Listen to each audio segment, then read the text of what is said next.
Who's your commander? Good luck. Equip. Move to combat. Resolves. Right. Now, before you attack Does me, anyone have an answer? well played. Good game.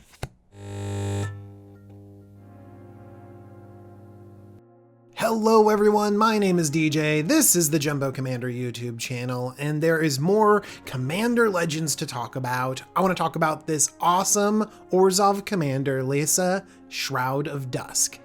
Liesa Shroud of Dusk is 2 white, black for a 5/5 legendary angel. Rather than pay 2 for each previous time you've cast this spell from the command zone this game, pay 2 life that many times. Flying, lifelink. Whenever a player casts a spell, they lose 2 life. That includes you. So let's take every single part of this text separately. First off, 5 mana, 5/5 flying lifelink is kind of what we expect for a high-powered angel.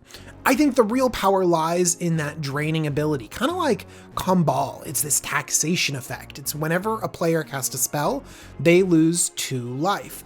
And there's going to be a lot of spells going around, so Liesa is going to be doing a lot of damage to the table.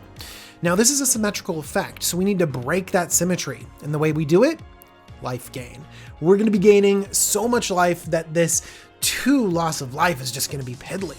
And Liesa is going to be on the battlefield all the time because this ability to pay life instead of command tax is good. It's not a downside. Whenever you can use your life as a resource, we enjoy that very much. Think of Crick. So we're gonna have Liesa on the battlefield all the time, draining our opponents, and then we're gonna be boosting up Liesa, swinging with her because a 5/5 flyer is still pretty good. And we're gonna lean into life gain, lean into taxation effects, and let's start breaking down the deck. And actually where we're going to be starting is win conditions. We're going to rely on a few cards to sort of whittle down our opponent's life totals. Synergize with so many cards in our deck, and it's a really fun way to have sort of a Voltron strategy based around lifelink. So we have Veto, Thorn of the Dusk Rose, Sanguine Bond, and Viscopa Guildmage. Veto says whenever you gain life, target opponent loses that much life. If Liesa hits an opponent for 5 damage, we'll gain that life, and then we'll double the damage to our opponents. Similarly, Sanguine Bond has that same text. Whenever you gain life, target opponent loses that much life. And Viscopa Guildmage as well. You can activate it whenever you gain life this turn. Each opponent loses that much life.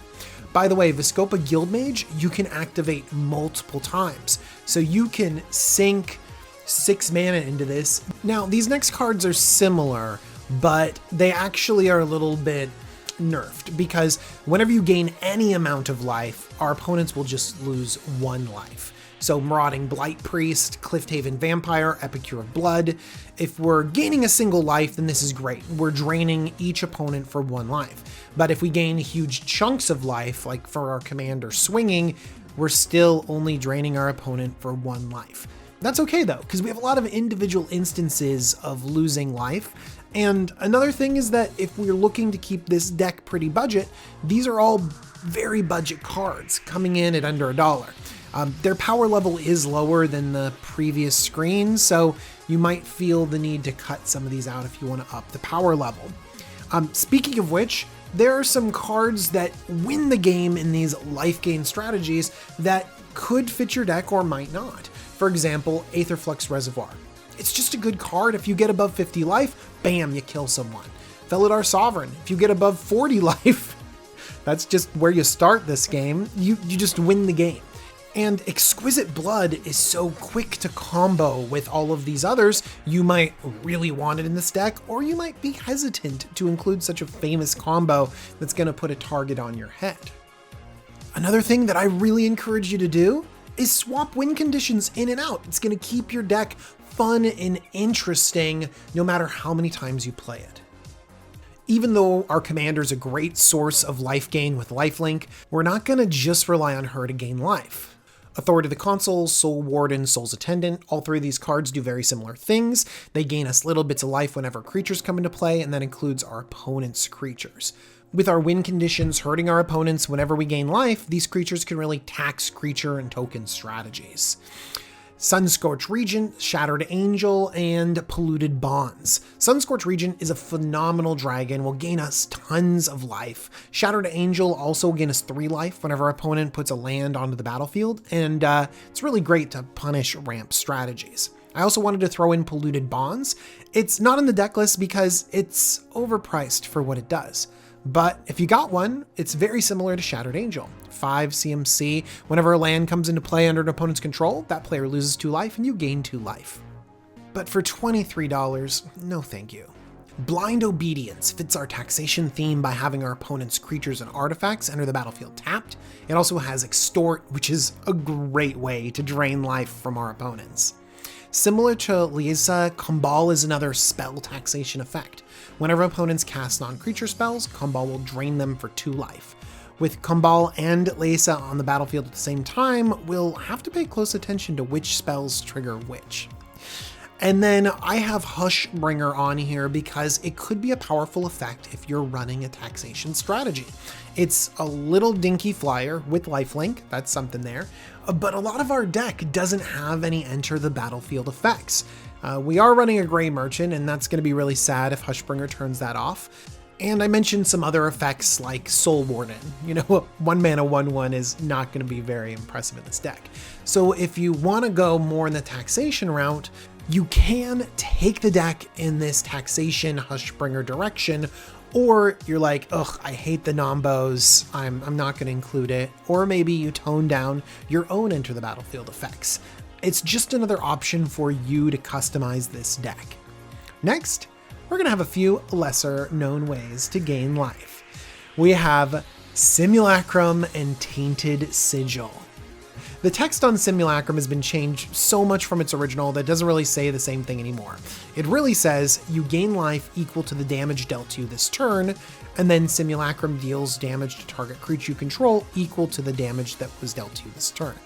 So if an opponent is trying to hit us for just a ton of damage with creatures or a spell, we can just play Simulacrum and gain all of that life back and sort of redirect it to a creature. And so with all of our gain life abilities, this could turn into this huge fireball that we send at our opponents from this huge life gain. This is not a replacement effect though, so we do take the damage and gain the life. Tainted Sigil also gains us tons of life. We gain life equal to the total life lost by all players this turn. So when there's big combat, we have the ability to crack the sigil and gain tons of life.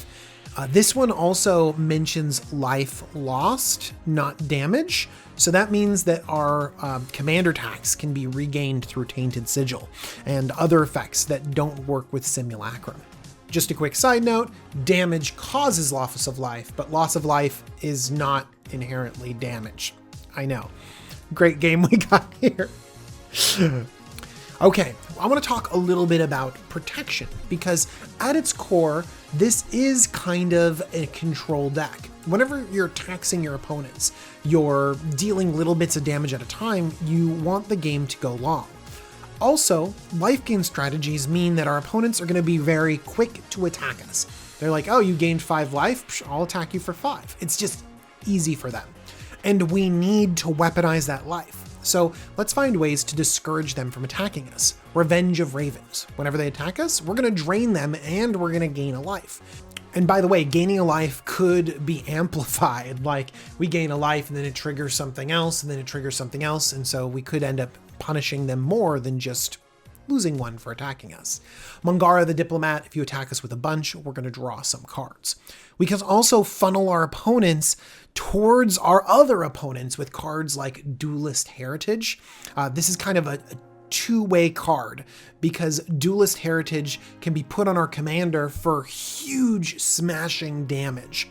But also it can be put on our opponent's creatures so that it can incentivize them to attack someone else. Similarly, Wound Reflection.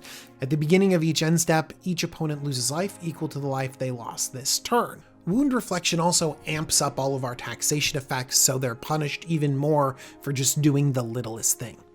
If you like this effect, Archfiend of Despair is another copy of it. It's attached to a 6/6 flying demon that prevents your opponents from gaining life, but it's $23. We have this deck on a really solid $250 budget, and so spending around 10% of that budget on a single card, it really has to pull its weight.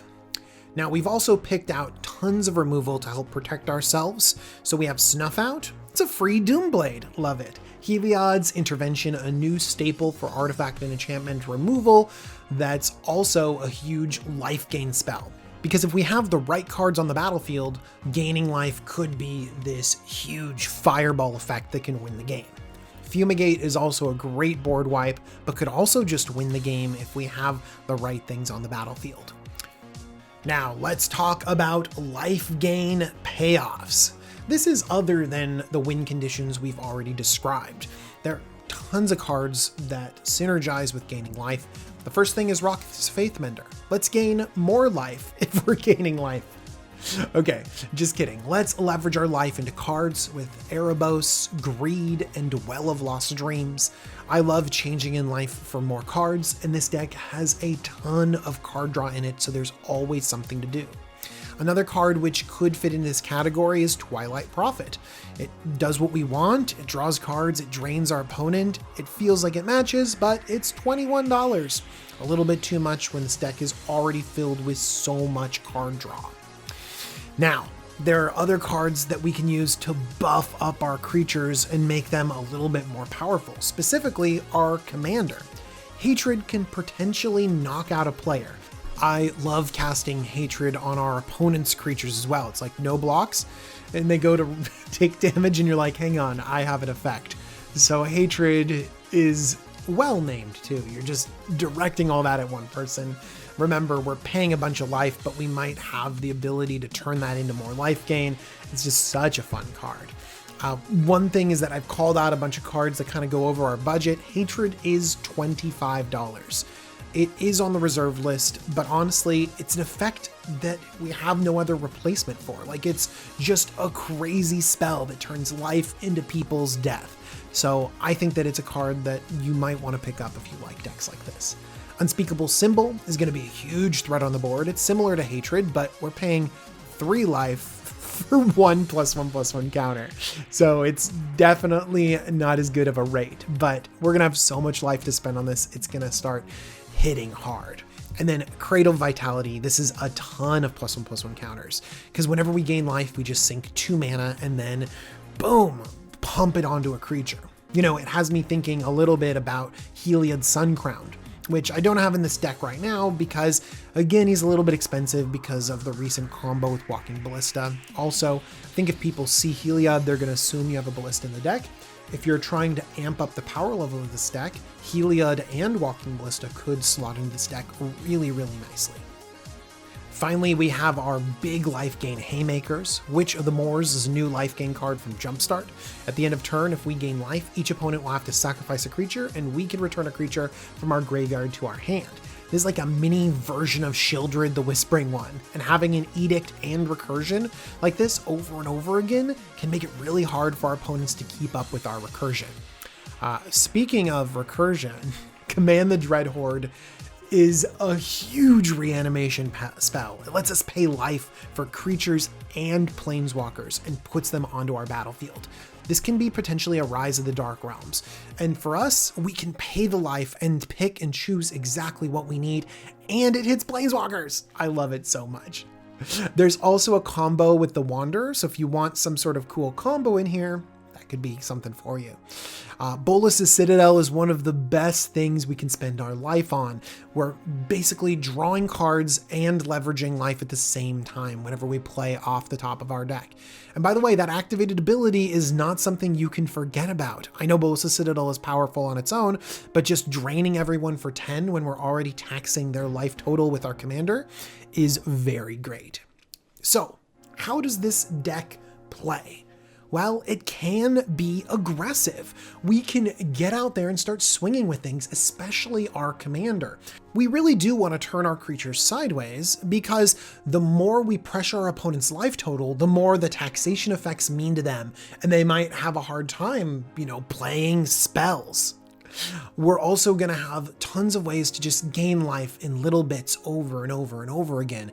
And then what are we doing? We're just working our way up to big haymaker spells, like the Command the Dread Horde, like our enchantments that weaponize our life gain, like our huge card draw that can just keep us into the late game. And of course, we are planning on getting to the late game, so we're gonna have tons of different answers, board wipes and removal, and we are in the best colors for that. The whole time, we're gonna be nickel and diming our opponents and controlling the board. And sometimes we might just gain so much life, you can't attack us to death. We are fully protected. All right, everyone, I hope you enjoyed this video. I certainly enjoyed it. I want to thank Jevin for putting this list together. It is spectacular. You should be reading his articles on EDH Rec, but honestly, just follow him on Twitter so you can see everything he does at Jevin_MTG. It'll be down there in the description. I also want to thank Cool Stuff Inc. You guys got cool stuff all the time. Jumbo5 for 5% off your order. I want to thank my patrons. They're amazing. They support me. They keep this channel going. Thank you to all my patrons, and thank you for watching this. This deck is amazing. I really hope that you go out there and build it and customize it and throw in your own style into this life gain taxation shell. All right, everyone, talk to you really soon. Bye-bye.